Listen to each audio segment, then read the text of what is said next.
Her name is Anna Blake, a brilliant, self-made event planner from Boston who built her career from the ground up, rising through grit and discipline to become the trusted architect behind the city's most elite celebrations.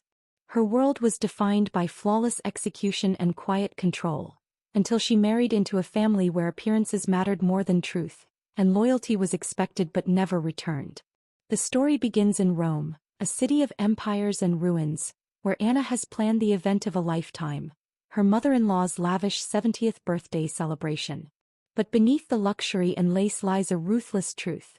Anna has been deliberately excluded not only from the party but from the family itself. Her husband Ethan Caldwell, born into old money and blind privilege, is planning to announce their divorce publicly during the final dinner. Anna. She's not just being left out, she's being replaced. What follows is not a meltdown. It's a reckoning. In a matter of hours, Anna will dismantle an entire legacy built to erase her. With the calm precision of a woman who's planned other people's dreams for a living, she turns their perfect illusion into public unraveling. What would you do if you discovered the people you trusted the most were preparing to humiliate you in front of the world? You're watching from the very place where stories hit hardest, because this one might be fiction but for many it feels far too real. Welcome to a tale of power, betrayal, and the moment one woman takes her place back, on her own terms. When I tapped the cancel button on my phone, an entire week of luxury events unraveled in silence. From the outside nothing had changed. Across the cobbled street of central Rome, the rooftop restaurant still sparkled under the amber glow of sunset. Inside, a table of 12 laughed, toasted, clinked flutes filled with champagne I had hand-selected. Their smiles glistened, perfect and practiced. My chair was not among them. I sat alone at a small cafe tucked between two shuttered bookstores, fingers still curled around my phone. Steam curled from a tiny espresso cup on the saucer in front of me, untouched. My reflection stared back at me from the dark glass of the cafe window, steady, composed, unreadable. But inside, everything trembled. There was no applause when I vanished. No gasp, no apology. Just the memory of Ethan's voice. "Oops, I guess we miscounted," followed by chuckles from his family. As if excluding me from his mother's birthday dinner was a silly oversight. As if 5 years of sacrifice could be forgotten with a laugh. Their dinner had just begun. I had 28 minutes until the first course was served. 28 minutes to erase myself from their world. Not with screams. Not with scandal. With silence, strategy, and precision. Because when you're a woman who's been erased one subtle insult at a time, you learn how to disappear on your own terms. I didn't cry. I didn't fidget. I simply opened the event management app I'd built my entire career upon. I canceled the wine shipment scheduled for the villa in Tuscany. I sent the kill request to the Vatican guide set to give a private tour. I revoked the transportation reservations for the Amalfi yacht. And with every confirmation of cancellation that pinged back, I felt lighter. Freer. More alive than I'd felt in years. And yet it wasn't anger driving me. It was clarity. The kind of crystal-cut clarity that only comes after being systematically diminished by people who smile in your face while scheming behind your back. They thought they could control the ending. They thought the final act of our marriage would be performed on their stage, with me quietly fading out under soft lighting and gentle applause. They were wrong. It hadn't always been this way. 5 years earlier, I was just Anna Blake, Boston's most sought-after event planner, the founder of Blake & Company, a company I'd built from nothing. I'd spent nights sleeping under my desk during conference season, skipped holidays to meet deadlines and sacrificed friendships for prestige. Every high-profile wedding, every elite gala, every impossible corporate launch bore my signature, unseen but unmistakable. That's how I met Ethan Caldwell. At a fundraiser I orchestrated for the Boston Children's Hospital, he approached me with that polished smile, the kind bred into men who had never worried about bills or rejection. "So you're the wizard behind all this?" he'd asked, gesturing toward the transformed ballroom. "My mother's been looking for someone to handle her charity gala next month. I think I just found her." The Caldwell name was carved into Boston's old money. Think shipping, railroads, legacy Ivy League donors. Their homes had names, not addresses. Their silverware had been passed down from generations that had funded revolutions. I didn't belong in that world, but Ethan made me feel like I could. He was charming in a safe, calculated way. Never too forward. never crude. But behind that charm there was something else. Something I mistook for respect. He admired my work. Or said he did. Hired me for family events. Invited me to dinners. And 6 months later, pursued me like a client he intended to land. Persistent. Polished. Methodical. There were red flags, of course. Subtle ones. The way his mother, Eleanor, barely looked at me when we were introduced. The tone she used when asking where I studied events, as though event planning were a casual hobby rather than the multi-million-dollar industry it is. The way people blinked twice when they learned Ethan Caldwell was dating the girl from Roxbury with a business degree and no last name weight behind her. But I ignored it. Love makes a beautiful excuse. When Ethan proposed 11 months after we met, he did it on the rooftop of the Four Seasons, the same place we met. The moment was perfect. Scripted. Photogenic. Just like everything else in his world. I said yes. Even then, I felt it. An undercurrent of discomfort, as though I was stepping into a world that would never fully see me as one of them. But I told myself I could win them over. With competence. With loyalty. With results. I thought if I planned the perfect events, delivered flawlessly, never stumbled, never cracked, they'd have to respect me eventually. I was wrong. What they wanted wasn't a competent woman. They wanted a compliant one. One who knew her place. Who took orders and made things beautiful, then faded quietly behind the camera. And I played that role.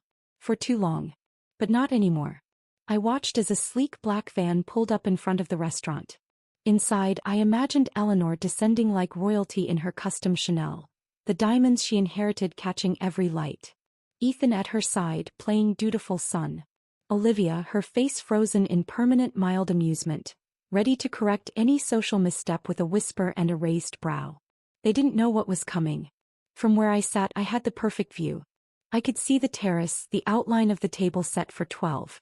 The twinkle lights I had approved. The floral centerpieces, white orchids and eucalyptus, arranged exactly to Eleanor's tastes. It was my work. All of it. My fingerprints were on every napkin fold, every glass pour. But not my name. I wasn't on the guest list. And that was their mistake. I opened another tab. Typed out a message to Marco, the maitre d' of the restaurant, with whom I'd worked 3 times before. I'd prepared this message days ago. A backup. Failsafe. Just in case. Now it was time. The gears were turning now. The machine that was their fantasy week in Rome was winding down, not with a crash but with precision. I had engineered the experience. I would dismantle it with equal grace. I sipped the now cooling espresso, bitterness blooming across my tongue. Not unpleasant. Just sharp. Like me. I watched the restaurant lights flicker, watched the guests settle in, watched the scene begin to play out exactly as I had predicted. The only difference? This time I wasn't the one being used. This time I had the script. And as I sat in that Roman cafe 27 minutes before the first toast, I allowed myself one small smile. Because the show had just begun. Transition. To understand how I got here. How I went from Boston's most acclaimed planner to the woman orchestrating the fall of an empire. We have to go back to the beginning. To the first dinner where I met Ethan's family. And to the moment I realized being good wasn't going to be good enough. When it came to planning weddings, I was a perfectionist. Not out of pride but precision. Weddings were stories told through detail. The lighting, the music cue, the scent of gardenias timed to bloom at dusk. And yet, the one story I should have had full control over, my own, was slipping out of my hands before I even walked down the aisle. We chose the Cape Cod coast for our wedding, or rather I chose it. Ethan agreed with a distracted nod over email. The venue was a restored 19th century manor overlooking the Atlantic, elegant without being ostentatious. Just the right balance of refinement and romance. I reserved every inch of the place for the weekend, down to the custom-made monogrammed linens and the imported flatware Eleanor insisted upon. At least that's what she told everyone. That she insisted. That she curated. That she orchestrated the entire day for her son. I had once handled 3 back-to-back weddings for socialites who couldn't tell a seating chart from a dessert menu. I'd fixed missing flowers with a phone call and replaced a wedding dress 2 hours before a ceremony without anyone knowing. But in this, my own wedding, I couldn't even control the guest list. Eleanor demanded to add people I had never met. Legacy friends, she called them. Society names. Political donors. She crossed out my college roommates and insisted there were Too many vendors on the list, referring to my colleagues and staff as if they were kitchen help trying to sneak in a free meal. Ethan stayed quiet. "It's important to her," he said once, during one of the only real arguments we had about the planning. "She only wants the best." "She doesn't want the best," I replied. "She wants control." He looked at me like I was being ungrateful. Like I didn't understand what it meant to be part of a powerful family. Maybe I didn't. The rehearsal dinner held at Eleanor's country club was a masterclass in passive aggression. I was thanked for my hard work, never congratulated. My dress was unexpected. My taste was evolving. I smiled through it all, biting my tongue so hard I could taste blood. But the moment that etched itself into my memory came the morning of the wedding. I was in the bridal suite going over final details on my iPad, when Olivia burst in holding an envelope. "Mother wanted you to see the printed programs," she said, handing them to me with a smirk. I flipped through them and there it was, on the first page beneath the swirling calligraphy. The wedding of Ethan Caldwell. No mention of me. No and Anna Blake. Not even my initials. I stared at it for several long seconds. "Is this a joke?" Olivia shrugged. There was some confusion with the printer. "I'm sure no one will notice." No one but me. The bride. I confronted Eleanor just before the ceremony. She was in a silk robe sipping champagne entirely unbothered. "It's such a small detail," she said. "Everyone knows who he's marrying." "It's not a detail. It's a declaration." She didn't flinch. "You're overreacting, dear. Don't let nerves ruin your big day." That was her brilliance. Her cruelty was so smooth, so polished, it almost passed for kindness. "Ethan?" He brushed it off when I told him. "Let's just get through today," he said. "We'll laugh about this one day." I wasn't laughing. So I walked down the aisle. I smiled for the cameras. I danced. I toasted. I made Eleanor look like a gracious matriarch, Ethan like the devoted husband, and myself like the luckiest woman in the room. But inside, something quiet had broken. A fracture so small I didn't feel it until much later. Until the moments when I found myself shrinking, biting back opinions at family dinners, saying yes when I wanted to say no, staying silent when they rewrote stories that weren't theirs to tell. After the wedding I returned to work. My company took on even more high-profile clients, many of them referred by Eleanor's circle. I was valuable, respected in my industry. But in their home I was still just Ethan's wife, and that came with limits. I planned countless events for the Caldwell family, anniversaries, charity galas, private parties for board members, but my invoices were reviewed, critiqued, questioned. My design choices were refined by Eleanor, often without notice. Every win in business felt like a loss at home.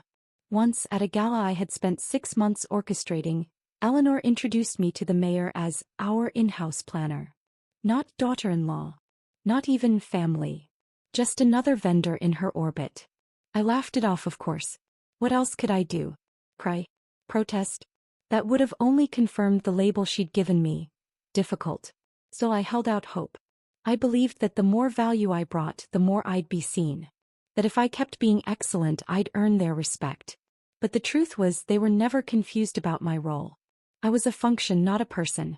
A tool, not a partner. And Ethan? He was a mirror. He reflected whatever light his family wanted to see. And when that light shifted, so did his loyalty. The further we moved into married life, the less room there was for me to breathe. We bought a townhouse in Beacon Hill, but I wasn't allowed to change the wallpaper without consulting Eleanor. We planned a vacation, only for Ethan to change our destination last minute to someplace mother prefers. He never shouted. Never hit. Never betrayed me with rage. Just with indifference. Just with absence. I began to feel like a beautifully framed photo in their parlor. Present, silent, posed. I kept planning, kept working, kept being useful. And with every event I executed for them, I built something else too. A mental archive of receipts. Proof of how I was being erased. Piece by piece. And yet I still clung to one final hope. One last project that might earn their acceptance, or at the very least confirm that I belonged. Eleanor's 70th birthday. A week-long celebration in Rome. Guests flying in from 4 countries. A final dinner at a rooftop restaurant overlooking the Colosseum. It would be the grandest event I'd ever planned. I just didn't know yet that it was never meant to celebrate her. It was designed to destroy me. Transition. Still, I threw myself into planning Eleanor's birthday with everything I had. I leveraged every contact, every vendor relationship, every ounce of reputation I'd built. What I didn't realize was that behind the scenes, something far darker was unraveling, and it all began with numbers that didn't add up. Planning Eleanor Caldwell's 70th birthday in Rome should have been a crown jewel in my professional portfolio. A full week of curated experiences, private tours, vineyard lunches, rooftop dinners overlooking ancient ruins. It was the kind of event planners dream about: limitless budget, high-stakes clients, and the freedom to showcase world-class execution. At least it looked that way on paper. In reality, it began unraveling almost as soon as I started coordinating logistics. The first red flag came during a routine check-in with our floral vendor in Rome. "Still no deposit," the florist said politely in her accented English. I blinked. The deposit had been scheduled 2 weeks ago. I followed up with the family's accountant, who replied, "Just a delay with international transfers. Nothing to worry about." But I worried. Because it wasn't just the flowers. The same issue popped up with the hotel, the transportation company, and the private chef I'd flown in from Florence for the villa weekend. All expecting money that had been promised, none of it arriving. At first I covered it. Quietly. I dipped into Blake & Company's business credit line. Just temporary, I told myself. I'd be reimbursed once things caught up. I'd done this before for VIP clients, especially with overseas coordination. It wasn't unusual. But the numbers kept piling up, and the silence from the Caldwell finance team grew louder. Then one evening I came home late from a client dinner and found Ethan on the living room couch, laptop open. He was asleep. The screen was still glowing. Normally I wouldn't have touched it. But something about the tension in his jaw, the loose papers scattered beside him, it told me I needed to look. So I did. Balance sheets. Asset summaries. Wire transfers to offshore accounts. Mortgaged properties. Red warnings from investment advisors. Lines of credit maxed out. And beneath it all a spreadsheet labeled, "Caldwell Holdings, Liquidation Strategy." I sat frozen, my hands ice cold against the leather of the couch. The Caldwell empire wasn't shrinking. It was collapsing. I didn't make a sound. Just forwarded the relevant files to myself, closed the laptop and kissed Ethan gently on the head. He didn't stir. He never knew. The next morning over coffee I asked casually, "Have you heard from the accountant? The florist still hasn't been paid." Ethan barely looked up. "He's being cautious about foreign transfers. You know how these old money guys are. They like to double-check everything." I nodded. Right. Of course. It wasn't the lie that hurt. It was the effortlessness of it. So I kept moving. I had a job to do. A reputation to protect. And truthfully, I wasn't ready to admit the full picture to myself yet. I told myself maybe it was a temporary setback. Maybe Ethan was just trying to shield me. Maybe they were just buying time. But then came the second blow. An email from the villa manager in Tuscany, addressed not to me, but accidentally copied to my email. It referenced concerns about late payments and mentioned a different point of contact. Vanessa Hughes will be confirming the updated transfer timeline. Vanessa. The name sent a sharp metallic taste into my mouth. The woman Ethan had once dated. The one Eleanor had always held up as the ideal. And now what? Acting on behalf of the family? I called the villa immediately. "Hi, this is Anna Blake from Blake & Company. I'm coordinating the Caldwell event. I believe there's been a misunderstanding." The manager apologized profusely. "I'm so sorry." Ms. Hughes introduced herself as part of the family. She said she'd been authorized to assist with logistics. I thanked him, hung up and sat in stunned silence. That name wasn't a mistake. Vanessa wasn't just hovering on the edges. She was being ushered in. And if the numbers I saw were any indication, the Caldwell family wasn't just navigating a financial collapse. They were plotting a personal transition too, one that didn't include me. I started combing through everything. Contracts. Emails. Internal notes. The more I found, the clearer the picture became. Vanessa wasn't just visiting Rome. She was part of a plan. I couldn't yet prove everything. But I had enough to know something was deeply wrong. That night, while Ethan showered, I stood in the kitchen staring at my reflection in the microwave door. My face looked unfamiliar. Hardened. Sharpened. No makeup. Just truth. I opened his laptop again. Not to snoop. Not anymore. To verify. There was a file marked legal. I clicked. Inside. Draft documents titled Blake Separation Terms. Dated 6 weeks ago. A script. Yes, an actual script. Labeled Dinner Statement. It detailed how Ethan would announce our amicable separation during his mother's birthday dinner in front of family and close friends, citing the stress of balancing professional lives. The line meant to soften the blow? We remain devoted friends. I laughed. Not because it was funny, because it was so perfectly crafted. So elegant. So cold. A well-planned humiliation. One that mirrored how I'd seen countless powerful men exit inconvenient marriages. With poise, with spin, with plausible deniability. They thought I'd go quietly. That was their miscalculation. They had forgotten who I was. I didn't confront Ethan. Not yet. I needed more time. More clarity. More power. Instead, I played my part. I triple-confirmed the tasting menu for the final dinner. I approved the custom-engraved menus, hand-folded place cards, and the arrival schedule for every guest. I checked floral deliveries. I smiled in every family photo. But behind my eyes, a different kind of event was forming. One they hadn't planned for. One I would control. A woman who controls every detail never lets herself become the detail others erase. With the final logistics in motion, I packed our bags for Rome. Smiled through customs. Walked beside Ethan like the perfect wife.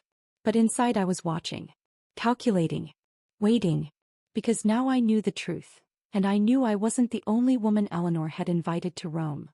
The morning of our flight to Rome, the air was unusually still. The kind of silence that seems heavy like the moment before a storm breaks. Ethan was in the shower. The steam from the bathroom had already crept under the door, fogging the mirror above the dresser. I was setting out our passports, checking the international itinerary one last time, when his phone lit up beside me on the bed. I hadn't meant to look. I hadn't once touched his phone in 5 years. But something about the name on the screen, Vanessa Hughes, made my breath catch. Her message preview was short. Casual. Innocent on the surface. Can't wait to see you in Rome. Have you told her yet? Have you told her yet? 6 words that changed everything. Without thinking, my hand moved. I unlocked the phone. No passcode had ever been needed between us. That was the joke, wasn't it? We were transparent. Trusting. Thought. Inside their message thread were months of text. Carefully spaced but unmistakably intimate. Mentions of dinners in New York, late-night calls, photos of sonograms. Plans for a nursery. Even a conversation about whether they should name the baby after one of Ethan's grandfathers. I froze. Not because I didn't know this was coming, but because I had ignored all the signs until now. My hand trembled as I took screenshots. Every message, every image, every plan. I forwarded them to myself, then deleted all traces from his phone. He emerged moments later, towel around his waist, oblivious. Kissed me on the cheek, asked if I'd packed his cufflinks. I smiled. Already in your bag. We boarded the plane that afternoon. First class, of course. The Caldwells never flew anything less. Eleanor and William had boarded before us, surrounded by a small entourage of family and staff. Olivia arrived last, trailing a perfume that somehow always smelled expensive and disapproving. We touched down at Rome's private terminal just before dusk. The skyline blushed gold in the fading light. It should have felt like the start of something magical. Instead, it felt like entering enemy territory. I had arranged the entire trip, from the fleet of black Mercedes waiting on the tarmac to the personalized welcome gifts in each hotel suite. A week of luxury curated down to the minute. And yet, as we stepped off the plane, the first words out of Eleanor's mouth were, "These vans aren't the ones I requested. I sent you the list, Anna." "They're from Lux Transport," I replied evenly. "Same company that handles the diplomatic arrivals at the consulate. The originals were delayed." She didn't respond. Just turned to William and began discussing the dinner guest list, her voice pitched just loud enough to exclude me. I'd planned each family member's itinerary myself. Private tours, tastings, shopping excursions. I knew their allergies, preferences, and shoe sizes. But by the time we reached the Hotel de Russie, I could already feel the walls closing in. At check-in, Olivia turned to her husband and whispered something that made him glance at me and laugh. Later, at our suite, Ethan stepped out onto the terrace to take a call. Work? I asked, already knowing the answer. Just a few things to settle before the board meeting next week, he said without meeting my eyes. The welcome dinner was that evening, at a rustic trattoria tucked into Trastevere, one of my favorite Roman neighborhoods. A table for 13, candles already flickering, waiters briefed in 3 languages. But when we arrived, something had shifted. My nameplate had been moved to the end of the table, between a cousin I'd met twice and an aunt who thought my name was Emma. Ethan was seated near the center, beside Eleanor. I wasn't just physically distanced, I was silenced. Every joke, every anecdote, every toast flew past me like I was background noise. At one point, I tried to join in on a conversation about our schedule for the next day. We were thinking of skipping the Vatican tour and doing some family shopping, Olivia said sweetly, not looking at me. Family shopping? I echoed. You know, Eleanor interjected smoothly. Just something we do. You'd be bored, dear. Best if you use the time to double-check the dinner arrangements. That's your expertise after all. I nodded, swallowing the heat rising in my throat. I wasn't angry. Not yet. I was taking inventory. That night, back in our suite, I found the receipts. I wasn't looking for them. But when Ethan left his briefcase open before heading to the hotel bar for a quick drink with his brother, curiosity overtook restraint. Inside were printed documents from the Caldwell family attorney. Divorce drafts. A settlement proposal that offered me less than a fraction of what I would be entitled to. A notation in the margin. Use prenup clause for strategic leverage. More chilling than the legalese was a stapled packet titled, Dinner Announcement, Talking Points. It was a speech. An actual, rehearsed, public announcement of our divorce, set to be read at Eleanor's birthday dinner. Polite, polished, and scripted to make it sound mutual. I sat down on the edge of the bed and laughed. Not a joyful laugh. The kind of laugh that comes from watching your life reduced to a bullet point press release. So this was the plan. They wouldn't confront me. They wouldn't fight me. They would simply erase me, quietly, tastefully, with good manners and polished press photos. But I was done being quiet. Instead of confronting Ethan, I began to build my case. I collected evidence. Logged into company accounts. Verified every reservation I'd made under my business credentials. Tracked each payment I'd fronted with my personal line of credit. Every hour I spent organizing their trip, I spent plotting my exit. Not the exit they had planned. If they wanted to choreograph my downfall, they should have checked who designed the stage.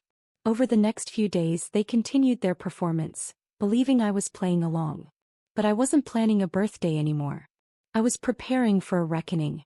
And soon even Vanessa would make her appearance, not behind closed doors but right in front of me. The sun rose over Rome like a blessing, golden light spilling across terracotta rooftops and domes. It should have felt romantic, historic, even triumphant. Instead it felt like surveillance. I watched it from the window of our suite at the Hotel de Russie, my hands resting on the cool marble of the windowsill, my mind already 3 steps ahead. We had officially begun the birthday week. A full itinerary of elite experiences crafted to dazzle the Caldwell family and their friends. The kind of trip only old money could justify and only someone like me could execute. But even with every detail precisely timed, every reservation confirmed under my company's name, the signs of erasure continued to compound. That morning I emerged from the bathroom to find Ethan already gone. A note sat on the table. Breakfast with Dad and Thomas. Be back before lunch. The handwriting was rushed, impersonal. No, love you, no thanks. Just a schedule. Like I was his assistant, not his wife. I dressed, gathered my clipboard and descended to the lobby where the family was gathered. They didn't notice me at first. Eleanor was holding court near the concierge, discussing her plans for the day. We'll do the Galleria Borghese this morning, she was saying, but I think we'll skip the vineyard. Perhaps a private lunch somewhere. More secluded. Just family. I approached and offered a polite greeting. Eleanor turned to me with a neutral smile that didn't touch her eyes. Anna. Good. Could you arrange for the vineyard lunch to be cancelled? She asked. We're thinking something lighter. I nodded. Of course. But just to clarify, the vineyard lunch was prepaid. And the chef has already. She waved a hand, interrupting. I'm sure you'll manage the details. You always do. William added, we trust your discretion, before turning back to his phone. I made the cancellation, of course. Called the chef personally to apologize. Shifted the costs back through my company's expense system. That was the 6th change in 2 days that had been made without my consultation. I kept a mental tally, not for billing but for truth. I was no longer seen as the planner. I was not seen as family. I was barely seen at all. The rest of the morning passed in shadow. The family toured the gallery. I trailed behind, making sure nothing went wrong. But even among the marble statues and Caravaggios, the pattern continued. Olivia whispered in corners with her husband. Thomas gestured toward me and shook his head. Conversations ended when I approached. Laughter resumed the moment I turned away. It wasn't overt. That was their mastery. It was all subtle. A seat moved at lunch. A decision made in my absence. A family photo taken just before I arrived. That afternoon back at the hotel I waited in our suite for Ethan. He didn't return. I called once then stopped. I didn't want the explanation. I already knew it. Vanessa. By evening another dinner. This time at a small exclusive restaurant near the Tiber. The table was set for 12. The same 12. I confirmed with the staff twice. My name was on the list. But when we arrived the hostess seemed flustered. There had been a change. One of the seats had been reassigned. I was again placed at the far end of the table, next to a distant cousin who spent most of the night scrolling through his phone. Eleanor delivered a toast during the appetizer course. She stood, glass raised high, her voice delicate and clear. To family, she said. To tradition. And to making space for what matters most. Everyone clapped. I didn't. Because it wasn't a toast. It was a warning. Later that night I found Olivia in the hallway outside the hotel lounge. She was alone, sipping something dark from a crystal glass. When she saw me she gave me a long look. Not cruel. Just tired. Why are you still here? She asked softly. I stared at her. Excuse me. You know what's happening, she said. You're smart. You've always been smarter than the rest of us. So why are you letting them drag this out? I'm not letting them do anything. She laughed, but not kindly. Then you're not paying attention. She walked away, leaving the scent of expensive perfume and finality behind her. I didn't sleep that night. I stayed up reviewing everything again. The payment authorizations. The bookings under Blake & Company. The overlapping travel itineraries that didn't include me. The emails from vendors now starting to ask questions about the other contact, Vanessa. I triple-checked the seating chart for the final dinner at Aroma, the rooftop venue. 13 guests. One long table. My name included last. At 3 a.m. I opened the hotel safe and pulled out a sealed folder I had brought from Boston.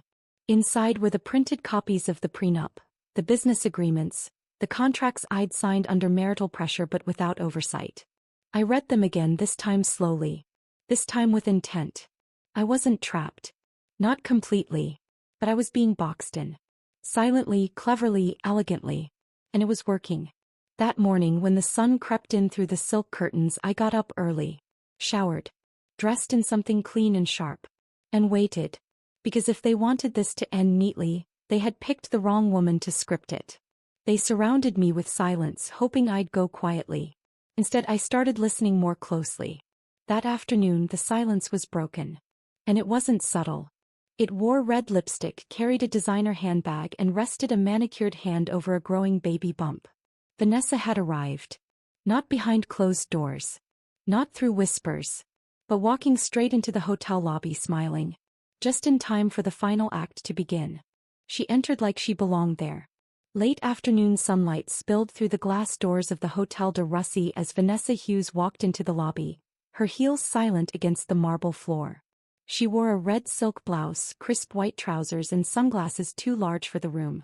A hotel staff member greeted her by name, and she nodded with a smile, like someone returning to a favorite destination. The kind of smile that said she wasn't visiting. She was expected. I stood near the elevator, holding a folder of final confirmations for the Coliseum dinner, watching as the woman my husband had been texting for months walked into my life without hesitation. He spotted me instantly. Her smile didn't falter. If anything, it softened, like we were acquaintances meeting by coincidence, not adversaries locked in an invisible war. "Anna," she said, removing her sunglasses with practiced ease. Her eyes were bright, unbothered, entirely in control. "I've heard so much about you." I didn't blink. "Have you?" She laughed gently. "Of course. Eleanor speaks of you often. She's been so impressed with all your work on this trip." That was her first blow. She wasn't just present, she was aligned. With Eleanor. With the family. And the subtext was clear. I was no longer the Caldwell woman of record. I was logistics. Support. He was future. "Vanessa," I replied evenly. "You look well." Her hand drifted casually to her abdomen, resting lightly, possessively. The gesture wasn't showy, but it wasn't subtle either. "Due in about 4 months," she said, her voice dropping as if confiding a secret. "Rome is our little getaway before everything changes." She said it like the pronoun belonged to her and Ethan now. I wanted to ask where she was staying. If she'd booked a suite or if she'd been given mine. But I didn't. I just watched as Olivia approached from the bar, a flute of Prosecco in hand. "Perfect timing," Olivia said to Vanessa, then turned to me with the faintest smirk. "Mother was wondering when you'd arrive." So was planned. They hadn't just allowed her to come. They'd invited her. Olivia and Vanessa walked toward the terrace, the sound of their laughter echoing in the marble corridor. I stood still, my folder now slightly creased in my hand, watching their backs disappear through the glass doors. I didn't go after them. I didn't make a scene. I went upstairs. In the suite, I sat down at the desk and opened my laptop. I stared at the digital seating chart for the final dinner. 13 names. I adjusted it, 12 guests. 1 name removed. Not mine. Vanessa's. She wasn't on the list. At least not officially. But I knew now that it didn't matter. If Eleanor could rewrite my wedding invitations, she could change this too. If Ethan could plan our divorce without telling me, he could certainly add 1 extra guest to a table I had designed. I closed the laptop and opened the bedside drawer. Inside, I kept a small leather-bound notebook. Not for planning. For recording. Notes, thoughts, quotes. I flipped to a blank page and wrote 1 sentence. They brought her to Rome. Now they'll watch her walk out. That evening we gathered again in the lobby. Vanessa wasn't there, not yet. But the mood had shifted. Eleanor was glowing. Olivia was gracious. Ethan barely looked at me. On the way to dinner, Eleanor turned in the car and said, "Vanessa will be joining us later in the week. He has some family nearby." I thought it would be a nice surprise for Ethan. Surprise. Of course. I nodded. "That was thoughtful of you." She smiled. "We all need to start thinking about what comes next." What came next apparently didn't include me. But I wasn't leaving yet. I still had 1 last event to finish. The next day I began my final rounds of preparation.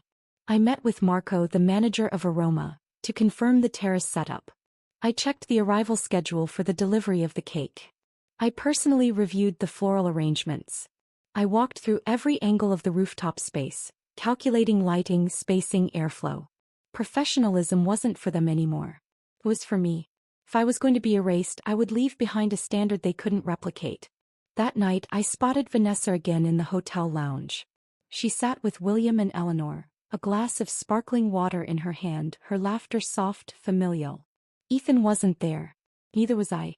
They were rehearsing without me, positioning her not as an interloper, but as a replacement. When she caught me watching, she gave a small wave. I didn't return it. Instead, I walked out into the Roman night, past the doorman who nodded as if I belonged there, down the cobbled path to the cafe across the street.